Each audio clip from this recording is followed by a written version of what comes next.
Bueno, ahí estaba Sandro. Si no les decía que era Sandro, quizás muchos de ustedes no lo hubieran sacado, no lo hubieran descubierto, ¿no es cierto? Replicando el sonido de los Beatles, de los Stones, con la misma formación instrumental, dos guitarras, bajo, batería, los primeros bajos, ¿no es cierto?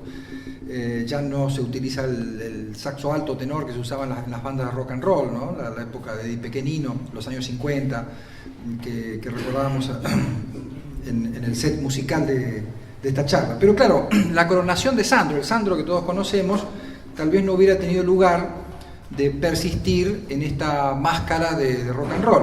Hubo una modulación en su estilo, de estilo salvaje y pélvico, a una presencia con una sensibilidad más latina, ¿no? En parte eso explica, y una transformación también en el repertorio, los arreglos de Jorge López Ruiz, otra sonoridad, otros referentes. Como escribió mi colega Mariano del Mazo, Sandro podría haber elegido Gusto, pero optó por Sanremo. Me parece una muy buena definición de la parábola artística de Sandro. Y a juzgar por el estrecho vínculo que sus canciones de la etapa Sanremo establecieron con el público, especialmente el sector femenino, no hay duda que la opción no fue incorrecta. Rosa Rosa, Trigal, Porque yo te amo, juegan hoy en las ligas mayores de la canción argentina y de vez en cuando son objeto de covers más o menos ingeniosos, sobre todo desde que Charlie y otros músicos de rock grabaron un disco en tributo a las grandes canciones de Sandro, que a mí me gusta mucho, dicho sea de paso. Estoy tratando de situar a Sandro en esta historia de rebeldía y de modernidad musical. Tuvo su importancia al principio y luego fue absolutamente desplazado, dejado de lado, ignorado por quienes venían detrás con un tipo de canción, con una poética cancionística completamente diferente. Bueno, exceptuando estos casos que acabo de mencionar, el de Palito y el de Sandro, los intérpretes juveniles de la primera mitad de los años 60 pasaron veloz y efímeramente por las marquesinas de la música argentina, carecían de convicción y de objetivos artísticos, estaban demasiado expuestos al manejo de las industrias culturales, faltaba en ellos el suficiente capital simbólico para que pudieran plantear sus carreras en términos más soberanos. De cualquier manera, aquellas irrupciones avivaron un clima de renovación musical, en alguna medida crearon las condiciones de posibilidad de lo que más tarde iba a ser el rock nacional, pusieron al descubierto, cosa que no era menor, una ansiedad de novedades que el tango no podía compensar y ante la cual el folclore, que dijimos está pasando por un momento muy bueno, el folclore frente a esa demanda tenía límites infranqueables si es que quería mantener su identidad como género de raíz nativa, eso está clarísimo, ¿no? ¿Cómo saciar entonces esa sed de música popular, de música nueva? Bueno, en los años 20 y 30 una demanda similar había sido satisfecha con algunas cuotas de jazz, al principio interpretado por directores de tango, que con solo agregar un par de trompetas, un saxofón y una batería, el caso de Canaro, Fresedo y otros más, habían convertido sus orquestas típicas en ensambles modernos. En un mismo baile, una orquesta de tango, se hacía un corte, subían 2 o 3 músicos con estos instrumentos que acabo de mencionar, bajaban los bandoneones y esa era digamos, la orquesta, todos músicos lectores de partituras, que podía satisfacer esa demanda de música moderna. Pero bueno, esto ya era imposible de reeditar, esta estrategia no se podía reeditar, la brecha generacional que hemos mencionado era insalvable en todo sentido, el tango y el jazz habían quedado en el mismo bando, del mismo lado, un tanto desconcertados frente a la invasiva cultura pop. Se estaba asistiendo entonces a un cambio de paradigma en la música popular. Otros modos de hacer, de producir, de comunicar, reemplazaban a los que habían dominado el mundo musical desde comienzo del siglo XX. Claro, ahora había otra música en un proceso de mundialización de la música, con sucursales de los grandes sellos, de las majors, las grandes compañías discográficas tenían sucursales en todas partes del planeta. Al principio el tango, o mejor dicho, los tangueros, respondieron al cambio con argumentos no muy distintos a los que había utilizado el nacionalismo argentino allá por los años 10 y 20 para estigmatizar al tango, ¿no es cierto? Que era una música que no era genuinamente argentina, que lo argentino musical estaba en situación de riesgo, que podía incluso desaparecer la música argentina frente a la andanada de música foránea, de música portaria, se lo llamaba en los años 10 o 20, acá se hablaba de música extranjerizante, etc. Sin embargo, algo nuevo se estaba gestando, como dice la canción de Arcoiris, contra viento y marea. Nuevo respecto al mundo adulto, nuevo respecto al tango y al folclore, pero también nuevo en el marco de esta música joven, inofensiva, vamos a decirlo así, que he estado describiendo hasta ahora, ¿no? Es decir, un clivaje, un paso, una transición de la réplica al original, de la música que copiaba, que replicaba lo que estaba sucediendo con la música pop comercial en las grandes capitales del mundo, una especie de traducción o adaptación al mercado argentino.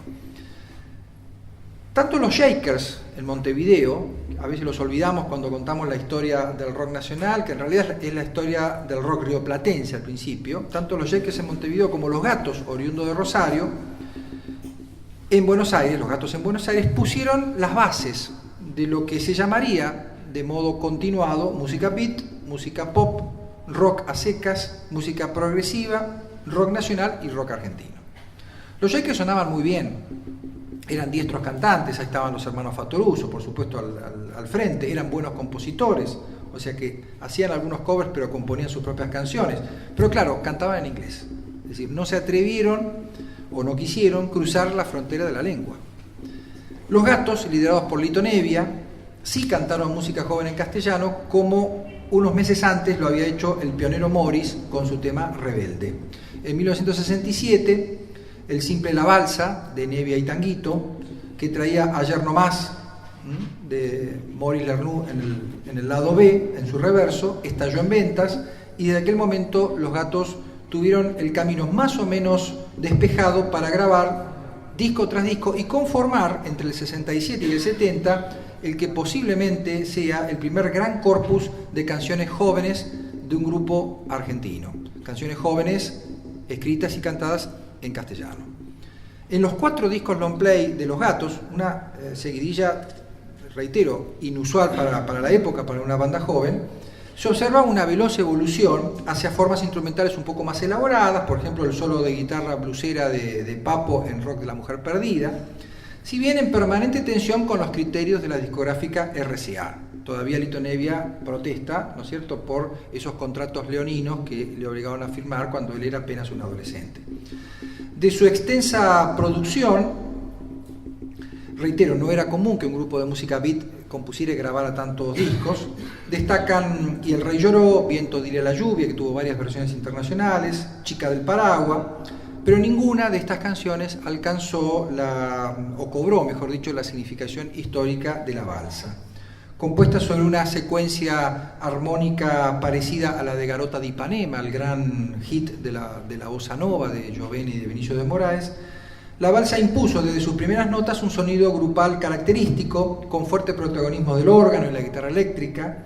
La voz de Nebbia fraseaba libremente, sin remisiones al tango ni al folclore, no cantaba ni como tanguero ni como folclorista, con cierta independencia, me atrevería a decir, de los modelos ingleses y norteamericanos en los que sin duda los Gatos se inspiraban. De acontecimiento artístico-comercial, la balsa devino en una suerte de himno generacional, y para Lito Nebbia se abrió un camino compositivo y autoral muy rico y muy variado, por todos conocido. Posteriormente, los relatos de la prensa y de los propios músicos terminaron adjudicándole a la balsa un sitio pionero, acaso no muy diferente al que supo tener Mi Noche Triste en la historia del tango. Yo digo que la balsa es al rock nacional un poco lo que Mi Noche Triste fue al tango. Con Mi Noche Triste el tango se empezó a cantar de manera sistemática, con letras narrativas. Bueno, con la balsa el rock nacional o la música joven se empezó a cantar en castellano.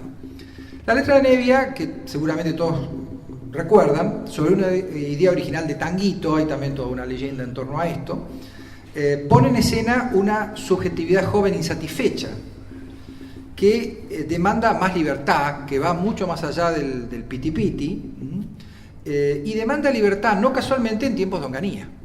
No es casual que el rock nacional tenga esta primera época épica bajo un régimen dictatorial. Estoy muy solo y triste acá en este mundo abandonado, tengo una idea, es la de irme al lugar que yo más quiera. Me falta algo para irme, pues caminando yo no puedo, construir una balsa y me iré a naufragar. Esa demanda de libertad fue pronunciada desde diversos lugares de la ciudad. Con los años, aquellos emplazamientos, al principio completamente neutros, fueron adquiriendo una significación especial hasta fijar una nueva cartografía de la memoria musical argentina, que no desplazó a la cartografía del tango, en todo caso se superpuso a esa cartografía. Y en ese sentido, tanto la confitería La Perla, que ya hemos mencionado, en el barrio de Once, en cuyo baño público habrían nacido los versos de la balsa, porque parece que el baño de La Perla, como todos los baños, tenía una linda acústica, hasta un sótano de música en vivo sobre la avenida de Pueyrredón, la famosa cueva de avenida de Pueyrredón justamente, donde hizo sus primeras presentaciones Tanguito, también anduvo por allí Morris, Miguel Abuelo, Los Gatos. Todo esto hizo que apareciera, como decía recién, una nueva cartografía musical argentina. Fuera de ese apretado círculo urbano, la música pop solía aparecer en el Instituto Di Tella de calle Florida, por supuesto sin la aprobación de Alberto Ginastera, que en ese momento dirigía el CLAEM, que era el Centro de Investigaciones Musicales, o de manera un poco más silvestre en Plaza Francia, con los primeros hippies, entre los que estaba Pipo Lernoux, que seguramente la semana próxima va a contar sus recuerdos de aquellos años.